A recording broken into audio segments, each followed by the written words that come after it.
Hello, and welcome to the very first episode of the Smells Like Identity Hygiene podcast in our new studio in front of a live studio audience. Sort of. So with me today, I have the lovely and talented Alexis Ierardi. Said that right? Who is a major account executive for CyberArk. Yes, thank you. Alexis, thanks for joining us. So can we start maybe, can you tell our audience a little bit about yourself? Sure. So I've been with CyberArk for over 8 years now, which is so crazy to think about. I've supported customers all over the United States, from the West Coast to the Midwest, and now here in the East Coast in New York and New Jersey. I still live in the Boston area, so can make the commute all the time. Love the Amtrak. Into the city to meet with my customers and fabulous partners like Sphere. So it's been so great to be partnering with you guys and to be here today. Great.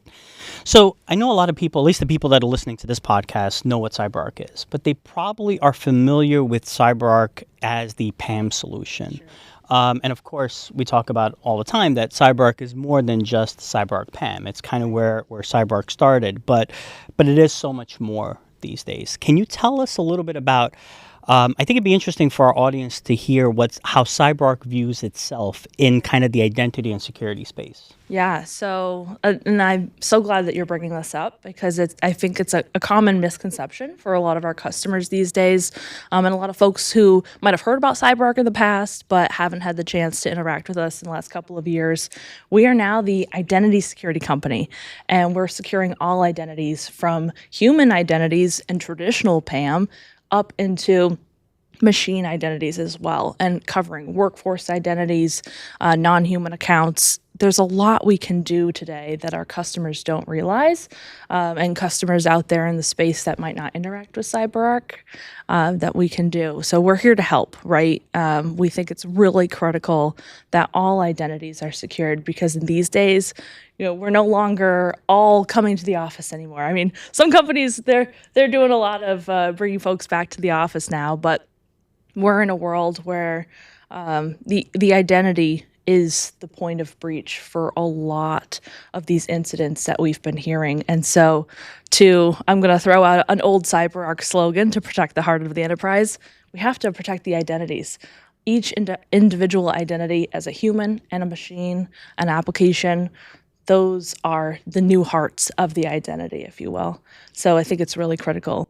And when we talk about identities and when we talk about the accounts and securing the identities, right? Because it's when we talk about identities, we're talking about more than just the B. Smith account, right? As you said, it's machine identities. It's all the other elements of a modern workforce and the way that they interact with your infrastructure and SaaS applications, et cetera. Can you talk a little bit about the importance of discovery and how discovery fits in that entire framework? Right. I think this might be a basic take here, but if you don't know what you have, you can't secure it. And so discovery is the first step. And that's why I think partnering with Sphere is really critical for a lot of our customers. It's really difficult to get into your environment and to discover what you have. And that's why I think Sphere has an excellent tool. And I know maybe a little bit more commercially than we originally thought of, but I love Sphere getting in there for discovery. But getting in there and figuring out what you have today is just so important because then you can create a baseline. Once you know what you have, then you can put a plan in place to secure it. What do you want to tackle first? We don't like boiling the ocean. I don't think anyone does. We can use the other analogy, eating an elephant in one bite is just not possible. So how do we take advantage of our discovery process in a way that's going to result in the highest ROI, meeting the goals for our customers? Our customers all have different goals. What is important to them? Is it securing the human accounts? Is it securing the machine accounts and machine identities? Is it securing the Linux servers out there? Is that an important audit requirement? Cyber insurance has been really a strong driver for a lot of our customers to come in and to do critical discovery to meet these requirements and to get insurance for cyber insurance these days. So we hear that a lot as well when it comes to cyber insurance, and it seems like the insurance companies, the auditors, they are getting a lot more sophisticated. Where in the past it was kind of a superficial, "Are you doing X?" Now it's, "Well, are you doing X, A, B, C, and show me the evidence that you're doing that." Can you tell me how CyberArk kind of plays into that in terms of showing these, whether it's showing value in having a tool like CyberArk beyond PAM, right? Again, let's talk about some of the other tools that CyberArk sells, and how they fit into that story around securing the entire infrastructure, securing not just the traditional data center, but all the extra stuff that the Right. modern workforce uses. Right. Well, obviously PAM, right, being a key factor for cyber insurance, but then we think about securing endpoints. How do we establish least privilege on workstations and servers? That's been a really hot topic for a lot of my customers for a lot of different reasons: internal audit, cyber insurance, other sorts of compliances. And that is something that our endpoint privilege manager tool can do, establishing least privilege. We have an agent that gets onto these workstations and servers, and it removes the blanket local administrative privilege for these endpoints. But one of the biggest problems that a lot of our customers will run into is when you remove local admin, then all of a sudden you get an influx of help desk tickets, right? And it puts great strain on the internal organization, be it the help desk team or other leaders within the organization trying to solve this problem. People have access taken away that they've had forever and it's never been limited to. I would say a majority of the individuals who were using this access previously probably didn't use it to the fullest capacity. But when you think of what needs local admin privileges on workstations, it's like changing the date and time, installing a printer, maybe downloading an application off the internet, right? And so most users would probably have, a few issues here and there, but then we think about other users in the community that are heavy into using the local admin, potentially your developer community. You cannot slow the development and the R&D of your organization for the sake of security. And that's a comment I hear all the time from our customers. How do we increase security without reducing operational speed? And so by bringing in a tool like our endpoint privilege manager, we're able to establish the least privilege, take control of those levels of privilege without large disruption to the user base. And that's what a lot of our customers are really looking for these days. They want something that's going to increase levels of security, check the boxes when it comes to audit and compliance and insurance, and increase security all around for their users without that disruption. It's interesting because if you think about, you go back 20, 30 years ago, and it was all about the perimeter, right? And it was all about securing your infrastructure to make sure that your users inside the infrastructure were protected. But as with SaaS applications, cloud platforms, the mobile workforce, everything that's happened. Now, as we said, there isn't that perimeter. There's no building that everyone goes to and then local network that everyone is protected. I mean, I remember a time, I'm probably dating myself, where, it was a big deal if you got access to the internet. Right? Where you get access to external email was a big deal. But now that world doesn't exist anymore. But even with all the modern ways that people work, with kind of the, you could call it the disconnected ways that people work, we're still talking about fundamental technology. We're still talking about fundamental IT of protecting local admin rights, protecting a laptop and a server from those admins. This isn't something that has been introduced that's new as a result of all these changes in just the last 10 years. This is a problem that technology people, the security people have been tackling forever, and yet it's still there.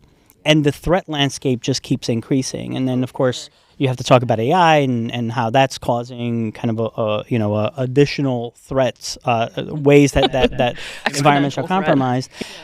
Yet we're still tackling the very basic fundamental issues of who actually could do bad stuff on this server, on this desktop. And it's interesting how, if you think about the last couple of years, people have really now started putting that identity emphasis on it, right? It isn't just about protecting the device or protecting an account with the device, but then ultimately, who is that human, right? That's involved in that. From your perspective and what you're hearing about customers, are you seeing that the customers are actually asking different questions of you than when you first started at CyberArk? Are they talking more about identity and less about, I need to secure this account, but more about I need Definitely. to kind of understand it holistically? Definitely, right? I would say it's been not, I was going to say a pleasant surprise, but I wouldn't necessarily call it a surprise. I think our strategic team has done an incredible job anticipating our customers' needs and putting together, products in place that were a natural progression, and our customers are embracing it. I find that a lot of my conversations have evolved from just the basic blocking and tackling, building the walls, digging the moats, right? We're past that now. Obviously, that's still, I would say, the fundamentals, that's the basics. They need that to be secure and they need that to be solid. But a lot of our customers that come to CyberArk, they're not just thinking about those basic items today. They're thinking about the next step, the next phase, the next 3, 5, 10 years, partnering with a company like CyberArk that has that vision, that has that potential for solving the use cases and the problems that they know that they have both today and that they will have tomorrow. And so all identities have been so critical for all of our customers. And on a personal note, I've been so excited to see that level of interest from our customers as well. We want to partner with customers that are serious about security, right? We're not shelfware. We're here to get in there and to secure our customers, to help make sure that they do not participate in any sort of breaches or negative press or anything like that. We want to make sure that they are secure, that their customers are secure, and also, I like to say too, have a more secure world. That might be too pie in the sky of an idea, but that's kind of like what I think about when I go to work every day.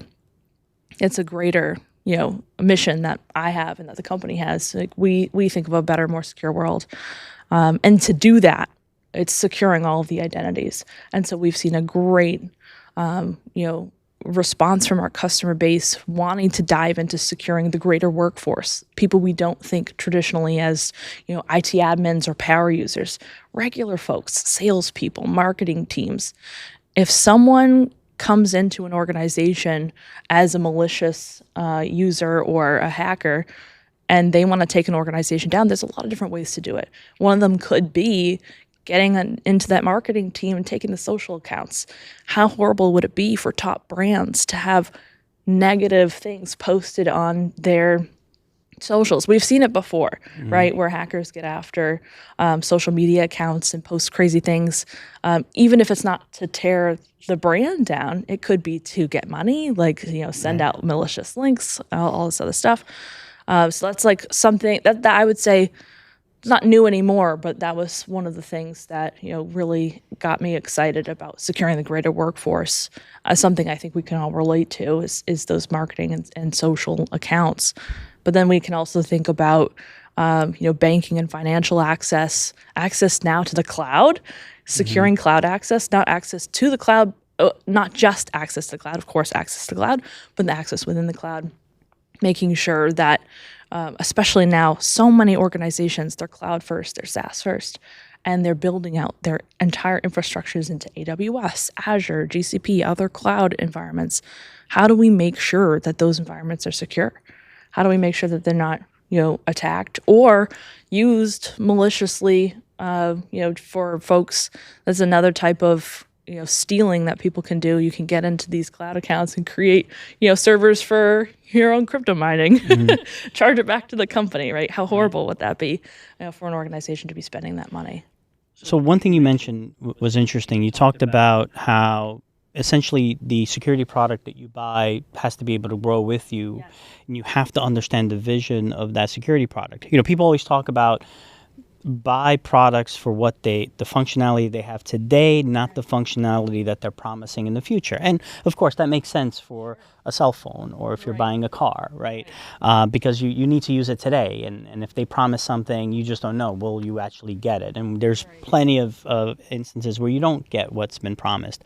But if you think about it, a security product is different because you know that you are constantly dealing with a ever-evolving, changing landscape. You have to have a product that sees the vision of what is happening in the greater ecosystem, in the greater environment, from an architecture perspective, from a new threat perspective. So you really want to go with an organization not just for what they can do for you today. And of course, you want to buy something that can do a lot for you today, but you want to see their vision and see where they're going to make sure that it aligns with what you're seeing. You don't want to buy that shelfware, that product that might solve a problem today, but then tomorrow new problems will arise and they're not even thinking about those new problems. They're happy to kind of sit along and kind of ride the coattails of existing functionality. And I think what's interesting about CyberArk is that you do see that vision, right? CyberArk has gone beyond PAM and essentially determined where PAM fits in the greater ecosystem of securing your environment, right? And I think when it comes to, if we go beyond 6 months, a year, further on, can you give us a little glimpse of, again, CyberArk? How does CyberArk see, where does CyberArk see itself fit into the greater ecosystem of security products? Like, where do you see that CyberArk plugs in? Yeah, so you made a lot of great points there. First, I want to make a comment about when customers come to us and they think about their long-term plan and we think about the idea of what is promised. When we have these conversations with our customers, it's not based on a promise. It's based on what we already have readily available in the market today. And they can see it, they can test it. And a lot of times with our basic packages to get folks started with whatever use case they want to start with, they usually get a little bit of something, that they can start testing today, utilize it. It's often not a significant, I would say investment up front for them to get the basics.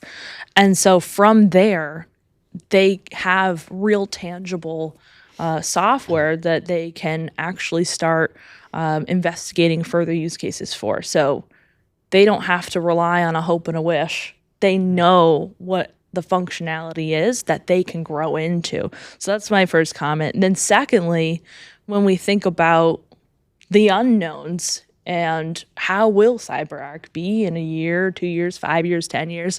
I don't know. I'm not a part of the leadership team or the board. Who knows? Maybe one day. But what you can see is our track record and how we've grown. And I think people can, look at that, what's publicly available, and make conclusions from there. One of the things that I've been really excited to see are the different acquisitions we've made. Over the years, I've been a part of seeing Viewfinity come on, which became our endpoint program products. Conjure coming in, helping to secure the non-human accounts and specifically ephemeral environments. When we acquired Idaptive to really jump into the identity space in 2020, perfect timing, by the way, from our executive team. Such a beautiful execution that we did there, bringing them in and rebranding as the identity security company. And now with our acquisition of Venafi, it's officially closed. Venafi is now a CyberArk company. Not only are we so excited, but our customers, my customers that I've been talking to, I've been pleasantly surprised that they are making comments that I've made to myself, which is this is a natural progression for CyberArk. We're now taking the identity security story and we're making it a little bit broader. Now securing machine identities as well. A lot of customers over the years, they've asked me questions around certificate management, machine identities, and we've always said, no, that's not really something that we do. Now we can say it's something that we do, and it's a part of our greater story, with Venafi coming in as a CyberArk company. And so when I think about where CyberArk fits in the greater market, in the space, and as a trusted advisor for our customers, I think we are and can continue to be that identity company for our customers, not just coming in to check a box, but to be a strategic partner for our customers when they think about securing all identities in their environment, not just humans, also machines, also non-human applications as well. I'm really excited about where we are in the future of CyberArk, and that we'll continue to be a leader in our space, and continue to find new ways to innovate and bring that level of security to our customers. Does that answer your question? Absolutely. So to shift gears a little bit. Not we usually do the fun question, but we're not quite ready for the fun question yet. I actually have a more personal question. Sure. Can you tell me what you really love about your job? What I really love about my job? Oh, it's funny. I was actually just talking about this with one of my peers the other day. I love working with our customers. And I know that might sound like a little cheesy, but I think our customers are really fantastic. At least the customers that I'm working with. I can't speak for all CyberArk, although if I go out on a limb, I would say probably all of our customers are pretty amazing. I really appreciate working with folks who take security seriously. And when we work together, we achieve amazing results. And it's been so rewarding for me to be able to work with our customers and bring them through the program that we have. Because when we think about the identity security platform, like I was saying earlier, call back to maybe one of our first topics here, you can't start with everything. It's too much. And you want to start small, get your quick wins, continue to show success to your leadership team and your board as a customer, and continue to build these projects together. They take time, right? One of the things that is sometimes a challenge for our customers is initiating change within their organization. And CyberArk can be a change in some aspects for our customers. And so when we're able to work with them, hand them the plans that we've tailored after working with hundreds, I think probably thousands of customers now with these particular plans, with our Jumpstart packages and our customer success packages, getting there and making sure that they have the small steps in place to reach the final goal and achieving that success. It's just, to me, that's so rewarding. And I know that sometimes it can be a little scary to think about a long-term goal. Maybe a project won't be complete for 6 to 12 to 24 months, but when it is complete, the victory is oh so sweet, right, for my customers. And I love sharing that success with them and making sure that we can all achieve that goal. And also, kind of like what I was saying earlier too, now I'm going to add a little more detail.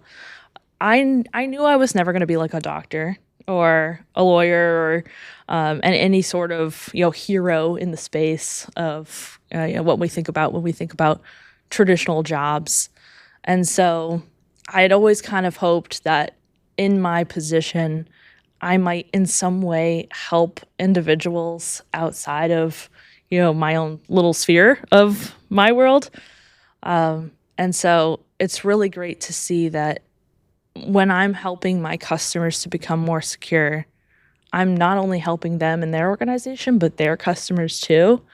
And so humbly, it's just me, thinking about this in this space, but it's so great to know that as being a part of CyberArk and being a part of this movement and securing all identities for our customers, I'm able to help stop malicious hacks and attacks that might take down a hospital or take down the power grid, or take down water companies. We just saw that in the papers the other day. And so it's nice to know that I'm doing just a little, I'm a little part of helping folks to continue to live, the way they want to in this society. Well, listen, I don't know about you, but whenever I talk about what I do with my son, particularly when he was younger, I would say I'm a superhero. I stop bad guys, right? And I used to tell him this, there's the evil hackers, they want to do really bad things, and I stop them. He's getting older now, he's a teenager. Shout out to Gavin, my son. And obviously, as he's getting older, he understands that I'm not actually fist fighting Yeah, the bad not guy wearing a and cape. saving them. He understands that, but he does understand that. And if you look at what's happening, you mentioned hospitals, literally saving lives, right? People Right. could die because of a security breach, which 10 years ago was unheard of, Right. It's like, Right. someone will lose some money, and it'll be inconvenient, and there'll Right. be some data exposed. But now we're seeing more and more that you are literally saving lives by securing a medical facility or any other kind of facility. So it is interesting how kind of the mindset has changed. And what's interesting is that, and I don't know if you've seen this too, but I know I've seen you don't have to work as hard explaining the why. You kind of have to explain the what. What you do, what the product does. You no longer have to go into a meeting like you would maybe 10, 15 years ago and say, this is why it's important for you to do it. You have to spend no time talking to someone about the why and just really talk about the what. They know the why. And the funny thing is, it used to be that the security people knew the why. The infrastructure people knew about the why but didn't care because they were busy securing the infrastructure. But now the civilians, I like to call them, The non-technical civilians. people, the civilians know the why because it's all over the news because they're directly impacted by it. So you're spending less time with the why, right? And more about this is how and this is what we do. So this is the part. This has been amazing. But now this is the part of the podcast where I ask you a non-work related, a question. fun question. Yeah. So the question I put together for you today is, actually, it's a two-part question. Okay. Part number one: if your life was a movie, what movie would it be? It could also be a TV show. It could be a reality show if you really wanted to. Yeah. The second part, because you have to think about this, is what movie or show do you want your life to be? Right. What a thinker. I have to think about this. But I Take your guess time. We'll fix it in post. I guess I know the answer to the second question first. Okay. I would love for my life to be like the Princess Diaries series. Okay. Would love to, have a long lost grandma come into my world, tell me I'm a princess of Genovia, right? How incredible would that be? I think we all have, crazy fantasies like that, which makes these movie series so. And what is it about thrilling. being a princess that's so attractive? Is it like the money? Is it the castles, the horses? I mean, what is it about? All of the above. But one of the things that I've really appreciated about the real royal families out there in the world is that a lot of them seem to do a lot of community service.